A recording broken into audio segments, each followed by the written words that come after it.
Mr. At nung Chair, nung I'll na-question interject, sila, Mr. Chair. ay naayos ito dahil Mr. Chair, point pinaliktad, of order. nabaliktad ang... Mr. Chair.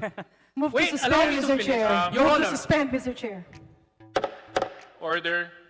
May we remind our resource person to display mutual respect among our colleagues. Ang standpoint ng taga-correct movement, pinakinggan ko, Mr. Chair, kahit ang haba ng sagot. Ebidensya na ang China po ay bukas doon sa pagkakaroon ng foreign participation doon sa sa kanilang public utilities. So ito po yung Comfort Delgro, isa po itong Singaporean company. Ako kasi dati ako nasa Singapore nagtatrabaho. Yun po, yung Tianhe Bus Station sa Guangzhou, sila pong may-ari niyan. At ganun din po sa ilang taxi services ng mga sa Beijing, Shanghai, Shenyang, Chengdu, Hengyang, Suzhou, Nanning, Nanjing, Jilin. Yung mga lugar na yan sa China ay may mga taxi services na ang pagmamayari ay galing sa isang Singaporean company, Comfort Delgro. Ngayon, gusto ko po sanang linawin din na ang issue kasi po talaga dito, itong mga bansa, flexible po sila. Yung iba sa kanila, kunyari ang mga Vietnam, Indonesia, sa kasagsagan noong COVID pandemic 2020, sila mismo ay nag-decide na maging mas bukas sa pagpasok ng foreign direct investors. Nung panahon na yon, nagbubukas po talaga sila dahil gusto nilang sulutin ang mga investors na nanggagaling sa China. No? Gusto nilang sulutin ang mga American at ibang mga kumpanya galing sa ibang bansa na nasa China na nagdadalawang isip dahil dun sa trade wars at saka dahil sa COVID, gusto nilang kunin ang mga kumpanyang yan pumunta sa kanilang lugar, sa Indonesia, sa Vietnam at sa ibang mga lugar. Kaya sila nagbukas. Pero ang ibang mga bansa rin, siyempre, siguro, feeling nila nag-overheat ang kanilang economy or whatever, for whatever reason, sila ay nagiging so-called more protectionist. Ang punto naman po dito ay ang kanilang ginagawa ay nasa legislation po lamang. Wala po kasi silang mga sagabal dun sa loob ng kanilang saligang batas na pumipigil sa kanilang pagbubukas o pagsasara. Yun po ang pinagkaiba. Dito sa Pilipinas, naka-hard code na po sa ating saligang batas ang pagiging sarado natin sa pagpasok ng foreign direct investors. So kung tayo mismo gusto nating maging mas bukas, wala tayong magagawa masyado. Magagawa siguro tayo ng konting circumventing legislation, pero itong circumventing legislation ito ay always subject to the possibility of question by the Supreme Court. Ang kanyang constitutionality pwedeng questionin, pwedeng mawalang bisa, di ba? Paminsan may nangyayari po na may mga kumpanya tulad ng FedEx na hindi naman talagang sakop sa pagiging public utilities.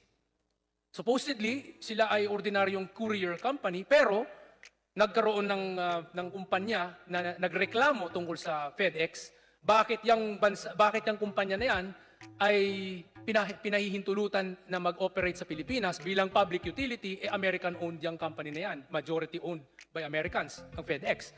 So nagkaroon po ng kaso ang FedEx at dahil doon napasok na yun sa tawag nito sa Court of Appeals. At dahil doon, nung ako'y nasa Singapore, talagang pinagtatawanan ng Pilipinas na bakit napakasarado natin. So yun po yung naging buzz dun sa Singapore na parang kaya umiiwas ang maraming mga kumpanya sa Pilipinas dahil takot sila na kahit siguro ngayon ay pinahihintulutan silang pumasok, baka bukas ay questionin ang kanilang legalidad at sasabihin unconstitutional daw sila dahil pala sila ay tinatawag na public utility daw. Ganon din po ang nangyari sa angkas. Angkas na hindi naman pala sila public utility, pero may nagsabi na public utility daw sila dahil transport operator daw sila. Hindi po sila transport operator. IT company po sila na gumagawa ng mobile app. Diba? Pero ang nangyari doon, kasi ang angkas ay founded by and majority owned dati ng isang Singaporean na babae, si Angeline Tam. Buti na lang, ang asawa ni Angeline Tam ay Pilipino, si George Royeca. Yeah, Mr. At nung Chair, na-question I'll sila, interject, Mr. Chair. ay naayos ito dahil Mr. Chair, point pinaliktad, of order. nabaliktad ang... Mr. Chair. Move Wait, to allow suspend, me to Mr. finish. Chair. Your Move Honor. to suspend, Mr. Chair. Order. Yes, Majority Leader. Mr. Chair, may we remind our resource person to display mutual respect among our colleagues. Because if this is the way things are going, the majority leader might be forced to remove the resource person present Okay. in the plenary. Let that serve as a gentle reminder to our resource persons to please observe proper decorum as we are invited here in Congress to provide information and insight. And let's try not to incite any unnecessary emotions in the deliberations for the House resolution. Majority Leader. So, Mr. Chair, may we also request, with utmost respect, that our resource person briefly answer the question direct to the point so that we can have a more extensive and exhaustive deliberation. Mr. Chair, kaya din ako nag-intervene na kasi ang question ko Hold po on, straight hold to on. the point naman. Congressman Manuel, Yeah, one Asa minute. Mr. Chair, hindi nasasagot yung Congressman tanong Manuel, ko. can I just act on the request of the Majority Leader? Then I will get to you. Yeah, pero hopefully, Mr. Chair, Yes, direct Yes. I will get to you. I will get to you. Yes, Majority Leader. So, Mr. Chair, allow me to reiterate our respectful request and polite request that a resource person limit their answers to approximately 3 to 4 minutes as the need arises so that we'll be able to exhaustively discuss the topic. I now move, Mr. Chair, that we again recognize the Honorable Raul Manuel for his additional questions. So, alam ko na, syempre, iba yung standpoint ng taga-correct movement. Pinakinggan ko, Mr. Chair, kahit ang haba ng sagot. Pero hindi pa rin nasagot yung tanong ko. Mr. Dumdum would like to also give his insights. Yeah, okay, Mr. Chair, as long as he will abide by the rules of decorum of this committee. Okay, just reminder. Thank you very much, Mr. Chair. So, Your Honor, I just wanted to address the issue of yung sanay magkakaroon ng dinedevelop na bagong businesses dito sa Pilipinas pag dumating yung mga foreign direct investors. So, meron pong nangyari doon sa Germany, long ago, sa Alemanya.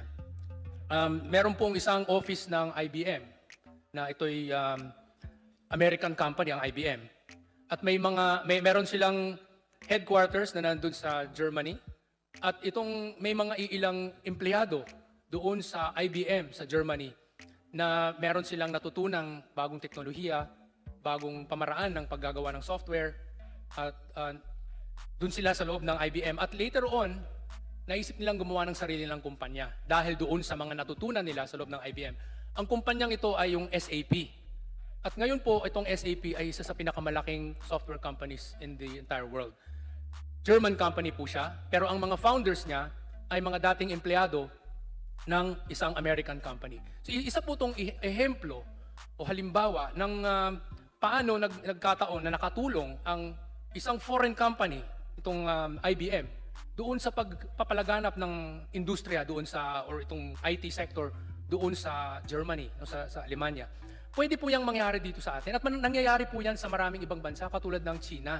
Ang China, yung mga Huawei, for example, yung mismo pinaka-chairman and CEO ng Huawei, sinabi niya na na-inspire siya dahil sa Apple na pumasok sa China. Ganun po ang pangyayari. Sana, ang unahin muna natin, ito ako para sa akin from a long-time OFW's point of view, unahin muna natin na dumami ang mga trabaho para sa mga ordinaryong manggagawa at ordinaryong mga empleyado, ordinaryong mga taong namamasukan para kami po ay magkaroon ng trabaho at may matututunan kami. At hindi na namin kinakailangan maging OFW. Yun po sana. Tapos kung nagkaroon tayo ng magandang ecosystem, economic ecosystem, na maraming trabaho dito sa Pilipinas, both because of local companies and foreign companies. And usually kapag may foreign companies, may mga local companies na nagsusupply ng services or other items sa kanila. So, symbiotic relationship po yan. Sana po, mas gaganda yung overall economic system ng Pilipinas na hindi na tayo masyadong nagre-rely sa pagpapadala ng mga OFW. Yun sana ang mangyari. And then, byproduct na lang actually, byproduct after a few years, or after 10 or 20 years siguro, with so many companies, may mag-e-emerge na mga bagong kumpanya. Ganon din sa iba't ibang mga parte, like sa Vietnam. Marami silang pinapasok na mga foreign car companies, and then eventually, dahil sa dami ng mga foreign car companies na nandun, na may maraming natutunan ang mga Vietnamese na mga engineers doon, nakapagbukas ang Vietnam ng kumpanyang tulad ng VinFast, their own local national car maker. which was a result of, yun nga, yung mga innovations or yung mga natutunan ng mga Vietnamese engineers sa pagtatrabaho nila doon sa mga foreign automakers na pumasok sa Vietnam. So, meron po talagang ganitong pangyayari kung pinapasok natin ang maraming foreign investors. Unang-una, yung pinaka-importante para sa akin bilang long-time OFW, ay yung job creation. Sana po yun ang unahin muna natin bago yung so-called national industrialization. Darating din tayo dyan. Ngayon, last but not the least, para dun po sa yung sinasabi ko kanina, gusto ko sana tapusin yon. Yung importante po ay tanggalin po natin sa saligang batas itong mga sagabal o itong mga pumipigil sa pagbabago. Sa saligang batas kasi pag naandun nakasulat, wala tayong fleksibilidad. Hindi po tayo pwedeng maging more protectionist or more open. Ang nangyayari sa atin, nakapako tayo sa kung ano ang nakasulat sa loob ng saligang batas. Kung 60-40, 60-40 lang talaga yan. At hindi natin siya mababago na maging 50-50, o maging 70-30, or 30-70, or whatever. Hindi natin mababago yan dahil naka-encode na siya. Nakasulat na siya sa bato sa loob ng saligang batas. So, yun lang po. Maging flexible po tayo by putting all regulations and restrictions sa legislation na lang po, like what everyone else around the world does. Yun lang po. Thank you very much, Your Honor. Thank you, Mr. Dumdum. Yeah. I think that has Mr. been Chair. Elaborated on earlier already. Yes, Yeah. Congressman Manuel, you may continue with Mr. your Chair, ayun, pwede naman palang interpellation. maging Ayan, lumabas talaga ang kabastusan po yan ni Sir Raul Manuel. Tignan nyo naman yan. Yung kapwa congressman nila dyan sa kamara, habang nagsasalita, sinasabayan. Kailan ba nagiging yan? Maayos yan si Raul Manuel? Alam ko wala nang naniniwala dito Pangpagulo lang yan. Tsaka bagay lang yan sa kanya. Sa rally, pwede kasi walang bumabara sa kanya doon. Walang pipigil sa kanya kung ano yung sasabihin niya. Pwede siya sa rally, makibaka ng makibaka. Pero pag dyan sa kamera, parang hindi na siya bagay dyan, Lalong gumugulo yung usapin dyan. Matalino Diba? Sabi niya, matalino yan si summa cum laude, diba? Sabi niya, yan si Sir Raul Manuel. Tapos ang kinakaharap niya, mga magagaling na hindi lang basta congressman yung iba dyan, kung hindi abogado pa. Pero siya ang mas magaling. Galing-galingan. Diba?